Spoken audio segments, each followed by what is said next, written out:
So in this section, we're going to take a look at the idea of a monitor.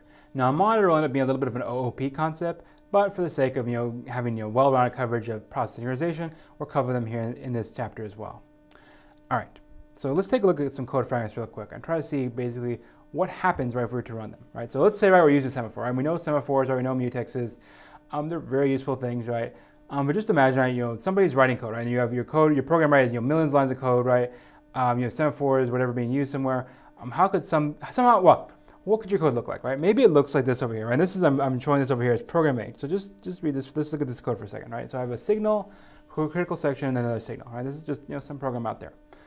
Ask yourselves, if I ran that code, what would happen? Would my program work as expected, right? And we already know what's expected, because expected is it would work as if it's a solution to the critical section problem. So is that going to work here or not? So think about that for 1 second.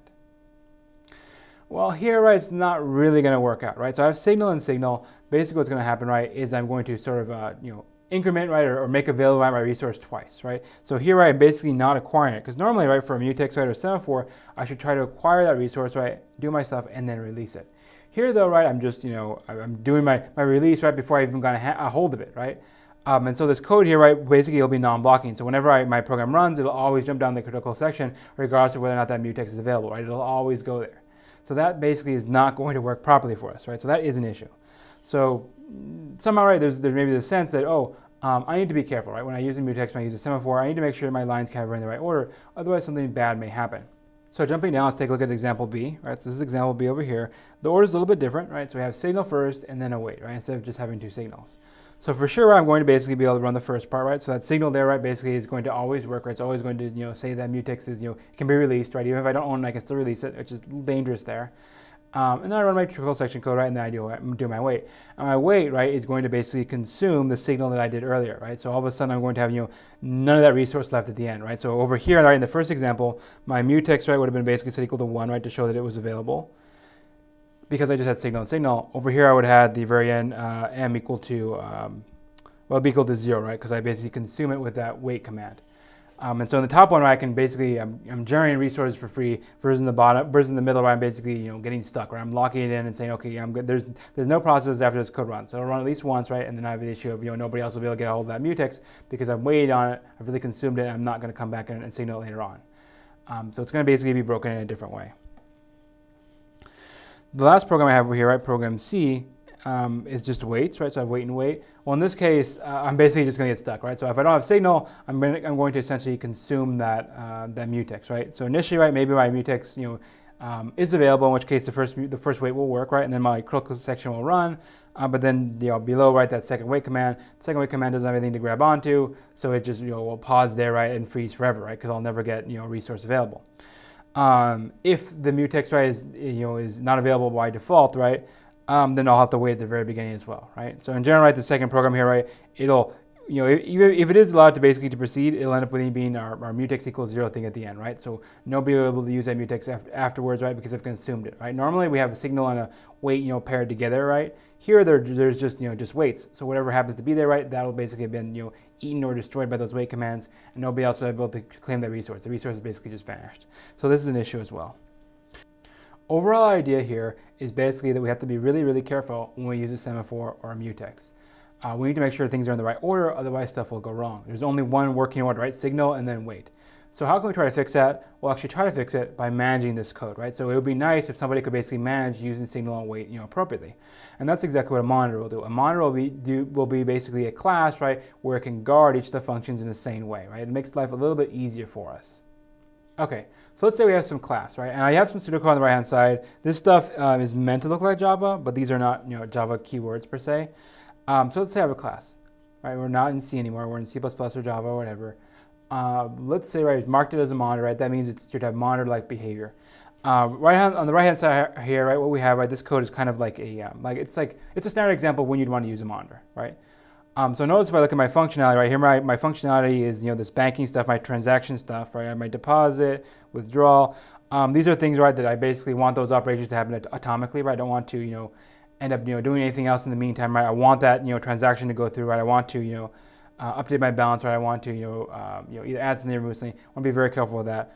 Normally, right, what would happen, right, is if I have these two functions and they're both operating the same variable, this balance here, I would want these two basically to be critical sections, right? So this should be a critical section over here. This should be a critical section over here, right? That's ideally what I want. I don't want those to happen at the same time, otherwise my balance might get a confusing value. And so if I do basically a monitor, that's what will happen, right? A monitor will basically look at is basically a class where there is some sort of overall watchdog variable or monitor, or well, mutex, I guess, not monitor. That's our term here. That controls only one method or one function in this class running at a single time, right? So there will be, right, imagine over here, right, there is some sort of a mutex here, right? And this mutex, right, is going to be a guard, so that only one function inside of our class can run at any given moment, right? And so in that case, right, it'll kind of automatically wrap our code for each function in this mutex code, right? And if we do that, basically we're guaranteed that we're always going to be safely accessing that balance variable. So monitors are pretty nice. In a couple slides, we'll actually take a look at a specific example of how to use the monitor to address the problem of the dining philosopher. So we'll come back to this in a minute. For now, right, just think of it's a class where all the functions are mutually exclusive. Behind the scenes, there's some mutex that makes sure that only one of them will run at a time. The next thing I want to talk about is the idea of a conditional variable. And this is a little bit complicated. I'm probably going to have to rely on the example a bit on the right-hand side. So inside of a monitor, you'll have this additional type called basically a conditional variable. A conditional variable will have signal and wait commands expressed on it. And those commands are basically going to let us jump back and forth between different parts of the code, right? So this is all coded in one monitor. It'll let us jump back and forth between methods. Let's take a look at the example because I know that's probably a little bit, you're not really sure what that means. Let's take a look at some code here. So this is basically a solution, right, to the bounded buffer problem again. So we have our globals, right? These are kind of familiar up top, our buffer, fill, use, full entries, right? This is basically for maintaining, how many things I have, in my buffer. This is my buffer variable. Which space is, for me to add stuff to, which space is for me to remove stuff from. This is pretty standard. The slightly new stuff here, right, is two conditional variables. So I have an empty and a full. And those variables I'll basically use to track when the buffer is empty, right? That's kind of like an event, right? The buffer becomes empty, that's an event. And then when I add an item to the buffer, right? So at least one slot is full, right? And those, just think of them almost as a little bit like events, right? And you'll see why I'm saying that in a second. All right, so those two special variables are there. Now let's jump down to the first function over here, which is our produce. So produce says if entries equal max, wait on empty, right? So that's wait was our conditional variable. So what happens there, right? Before we jump into anything else, right? We know, right, that if my buffer is full, right, I can't produce anything. So what do I do, right? I need to wait. So notice though, right, this wait command, right, it's waiting on empty, right? Somehow this is matched up with another line of code over here, signal on empty. And so what the effect will be, right, and we'll come back to this in a second, just because it's hard to explain this because these two functions are so interlocked. Basically what this means is when that first produce function runs and gets to wait, right, because it's full, it'll wait basically there, right? Then sometime in the future, right, consume will run, right, and consume presumably will eat up one of the elements in there, right? It'll make an empty space. Once consume makes an empty space, it does a signal on empty, right? So it's like it's triggering that event somehow, right? And what happens, right, is that when that consume does that signal command on empty, this code over here in produce, that'll basically be allowed to run, right? So this wait command basically pauses at empty, right? And then once consumed has made a space, it does that signal, and that signal basically means that the flow of control, right? The program is running, right, top to bottom here, right? So you can imagine code's running up to here, right? You do that signal on empty. That signal on empty basically means that the flow of control switches, right, and ends up going over here, and all of a sudden you run this code here, right? So it's like my producer, right, is basically pausing on this one line, waiting for the consumer to run. As soon as the consumer runs, then it automatically sort of has queued the code to run in producer, right? And so then it'll jump back to producer, run that code to produce something, right, and then move on with stuff, right? So somehow the idea, right, is that we're allowed to jump between pieces of our code, right? Our producer was running, right, it paused itself because it didn't have space. Then, sometime in the future, I don't know when, right, consumer runs, and consumer causes basically producer to start up again, right? Once it does that signal, the code flow of control jumps back to the producer. So yeah, that's kind of what's going to be happening here. Continue on with the code. We'll try to go through, we have basically another pairing for full. We'll try to explain that one as well. You can see here, right, that I have kind of some standard code here for updating my buffer, right, basically adding something to it, right, incrementing my variable to track how many things are in there. That we've seen before in previous that we've seen before in previous solutions to the bounded buffer problem. Then we have signal over here, right? So signal full. So what we're basically saying here, right, is that there is at least one slot that is full, right? That's kind of an event that's happening. And so our signals, right, our signals are, basically matched over to our weights, right? So over here, this is the pairing over here. So what this is saying, right, is at the end of produce, right, produce, has added a new element to the array. Go and see if there's any consumers out there that are waiting because they don't have any full elements, right? We want to basically say, if somebody's queued up to do stuff, we should basically let them have a turn, let them go and read something, right, or deal with something, consume something. And so we're basically indicating, right, to the world, right, that somebody out there, that I've produced something, right? So if somebody's waiting on it, they can go act on it. Note that if nobody is out there waiting, then nothing happens, right? This line just kind of continues forward. Nothing happens. All right. So going over to consume. So consume, right, we have our first our check, right, to see if there's anything there, right? If there's nothing there, if it's empty, then we do a wait, right? And we do a wait until we get a signal from the producer, right? And that's saying that, oh, I've filled up one of the slots, right? And now that would basically, unblock or unpause consume so we can move forward and run the rest of its code. Going back to consume, right, assuming that either it's not empty, right, or its wait command has been signaled, meaning that there's a slot full, right, then we can jump forward, right, use the standard code to pull something out of it, right, and once we pull something out of it, we basically make a space available, and so we do a signal, right, to indicate that, oh, there is now an empty space that's available, right. In this case, when we do our signal, right, the endpoint for this signal is going to be this wait over here, right? So I do that signal from just creating something, and then if there's a producer waiting around for an empty slot, it'll basically be woken up and it'll be allowed to go. So there's going to be kind of this back and forth, right? So as I produce something, right, I'm letting the consumer know that there's something to consume. As I consume something, I'm letting the producer know that there is basically an empty space available, right? And if I do that, basically I'll ensure, right, that none of these are ever, well, they're not really like wasting any time, right? So a producer won't have to do anything like a while loop and do busy waiting, right? It'll just wait around for it to be told that, oh, hey, there's an empty slot. And once there's an empty slot, it can run the rest of its code, right? Same thing for the consumer, right? It's not going to do any busy waiting. It'll just wait around until, oh, I got poked and told, oh, hey, there's a new element in there. Then I can go and consume it, right? So it's a really, really, really efficient way, right, compared with busy waiting to solve this critical section problem, right? So we're jumping back and forth. It's kind of an interesting solution to a problem, right? Again, the idea is we're kind of waiting in positions, right? And then when I do a signal, right, jumping over and resuming flow of control. It's a little bit like a goto, right, because it's letting us jump around a bit. One other note here at the end, right, is there are basically two implementations of this. So signal and wait and signal and continue. This is the typical implementation. There's also another kind of implementation of this where basically instead of instantly jumping over and doing stuff in the other method or other function, you'll basically say, oh, you know what, consumer will complete, and then I'll jump back to the wait, right? Here we're saying is that the instant I hit signal in consumer, I jump over to producer. That's just one way to do it, right? There's other ways, basically say, consumer hits that signal, so I know that producer needs to go, but what, I'll just let consumer finish running, right, and then I'll do producer afterwards, right? So there's a difference between either interleaving them, right, or maybe just queuing them up, saying, oh, this function needs to run after this other function is done. So there are two different approaches, right? Wait and signal versus wait and continue. Wait and signal is the main one we're talking about right now. Okay, so let's take a look at an example of using a monitor. This time we're going to look at the dining philosophers problem. So here what I have, right, is I have a function, right, and I have many functions here, but I have a class, right, that contains them, right, and that whole class is marked as a monitor. So that means that these four functions here, right, my initialization, my pickup, my test, my putdown, all these are supposed to be mutually exclusive. And I have some local state, right, and 5 conditional variables. So let's go through this. Next thing I have, right, is my conditional variables, and these are called self, and there's 5 of them. So basically every different philosopher is going to have access to his own conditional variable. And he'll use this variable to make himself wait to eat when he can't acquire his chopsticks. Just keep that in mind. I will come back to that. All right, so let's take a look at the code here. So I have here my initialization. Initially, right, I'll say, okay, you know what? Every philosopher sitting around the table, they're all just thinking nobody wants to eat yet, right? Nobody is eating yet. All the utensils, right, are just kind of sitting there on the table.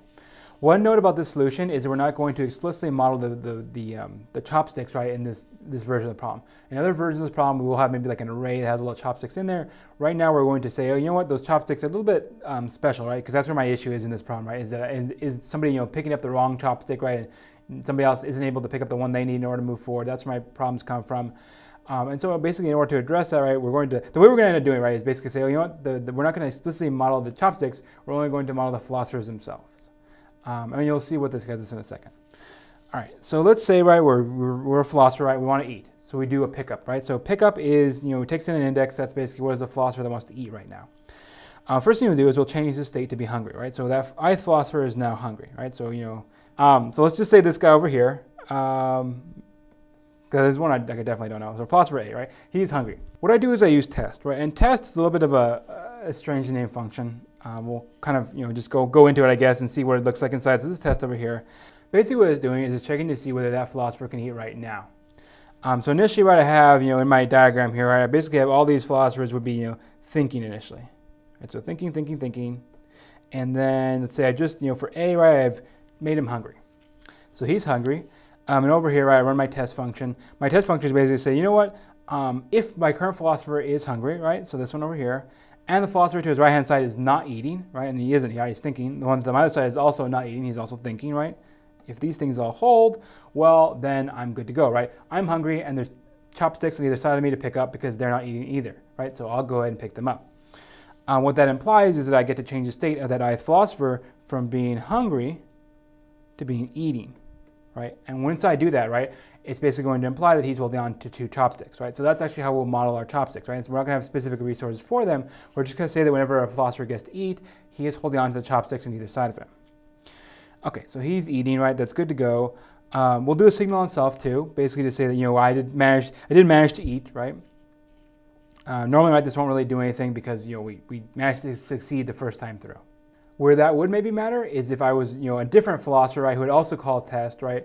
And it turned out that this particular philosopher, right, I got to set him to be eating, right? And I need to basically let him know that I'm allowing him to eat, right? Because there's actually kind of another scenario where basically another philosopher, finishes eating. I have another philosopher who finishes eating. He needs to run tests on the people that either side of them, basically let them know, hey, I put my chopsticks down. Do you guys want to go, right? And on that case, right, we'll be calling test, right, on this philosopher, right, the philosopher A here. It'll end up being, the condition will end up being true, and it'll end up saying to hungry, and then we basically need to let him know, right? It's basically, I gave you your chopsticks. You're allowed to eat now, right? So in that case, signal would do something. Now, if you are just, yourself, that philosopher A, right, getting the chopsticks for the first time, no trouble, the signal doesn't really do anything. Okay, so jumping back over to pickup, right, so you can imagine, right, we do a test, right, let's say, right, succeeded, then we're good to go, right?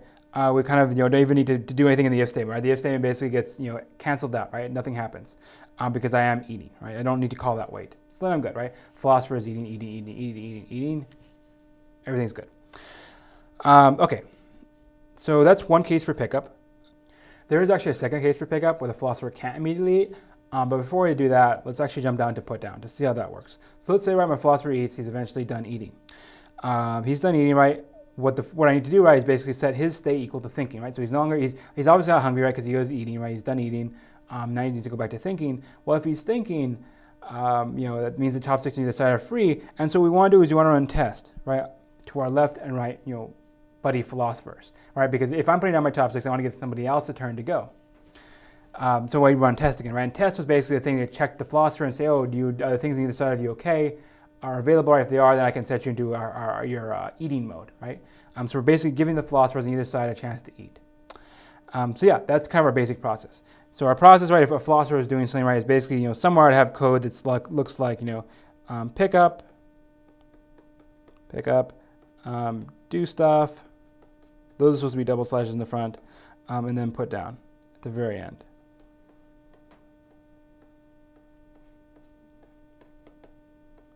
That's how my code would look if I was using a philosopher to do something, right? So pick up, do stuff, then put down. One note there is that pickup should not complete, right? Should not move forward unless a philosopher really is allowed to eat. Somehow the do stuff there that I've written, right, is equivalent of a critical section, right? So I shouldn't allow that pickup function to exit unless a philosopher is eating, right? This is a key observation. Otherwise, philosophers will be, everybody basically can pick up whenever they want, right? And things will be a mess. So I need to make sure that pickup only exits out when a philosopher acquires both of his chopsticks. Okay, so let's see. Let's go back up to pickup, and I told you there was another case where maybe I can't acquire them both at the same time. So what do I do there? So in that case, what happens is I set the state equal to hungry, right? I run test, and when I do test of I, the issue is test of I, one of those little checks in here, right? One of these failed, and so I don't set it equal to 0. I don't set them equal to eating, right? I don't do that signal, right? Nothing happens, right? So let's say that happens, right? Because maybe I'm, like, let's say this philosopher over here is eating, right? Philosopher A, and then I have philosopher B over here. And let's say philosopher B, right? Let's say he's hungry, right? And he goes, right? He runs, a test of I, right, for B. He goes in here, right, and this check fails because the person next to him is eating, right? That philosopher over there. So what happens? Well, test doesn't do anything in that case, right? This line doesn't do anything here. And then I jump down my if statement. My if statement actually sees that. Sees, oh, hey, the state of the current philosopher, right? Philosopher B, right? Philosopher B. It's funny, I'm pointing at stuff on the board here, and you guys can't see it. I have to point with the pen. But anyways, so in this case, right, basically my test failed, right? And so then I checked the state of philosopher B, right? And then philosopher B, what I want to do there, right, is basically say, you know what, he isn't eating, so I'm going to do await, right? Because I don't want to leave the pickup function until I know that I'm actually eating, right? Otherwise, I'll go down to that do stuff code, right? Maybe do something that I'm not supposed to. So that wait, right, is basically the philosopher is he's hungry, right, but he's not going to finish picking those things up, right, until they're available, and so he waits on himself, right. He's kind of watching for those chopsticks to come available, and then once they are available, right, then he'll be able to move along, right. And so yeah, that's basically the idea, right, is that we're not allowed to exit pickup until we acquire the chopsticks, right. So if we're not able to acquire them the first time, basically we wait around, and then somebody else, right, when they're putting down their chopsticks, will run the tests over here, and those tests over there, right, run the signal command over here. And this signal command over here is the one that will go back and trigger the wait that was started before, right? And then that original philosopher will be able to pick up his chopsticks and move forward. So this is a pretty cool solution, right? This is just one way to do dynamic philosophers using a monitor, right? It's really a pretty straightforward solution. I really like it. Spend a little bit of time to go through it in your head, right, and see how the different parts go together. The one final thing is mentioned in this chapter, and I'm not really going to spend time on, is basically the idea of using semaphores to implement a monitor. It's a little bit complicated. All of a sudden, basically, it's the idea of I'm having to, I need to basically create, another variable inside of my class, right, that represents a semaphore, right, and then I'll have basically my code that wraps each of the functions, right, and those functions, right, will basically all have to share the same mutex, right, and that mutex ends up being sort of like a guard for like a queue of, I need to run this and this and this and this and this. It is a little bit complicated, and we won't actually end up needing it for anything. So you can read through the slide a little bit, you can read through the book a little bit, but I'm not going to spend time on it because it's a little bit, it's not going to be too useful for us. So there you go, right? There you have it. This is basically our overview of how monitors work. Keep in mind, again, this is an OOP approach, right? So it's not, a C thing per se. It's more along the lines of Java. It's more along the lines of C++, but still kind of a nice thing to know and to understand.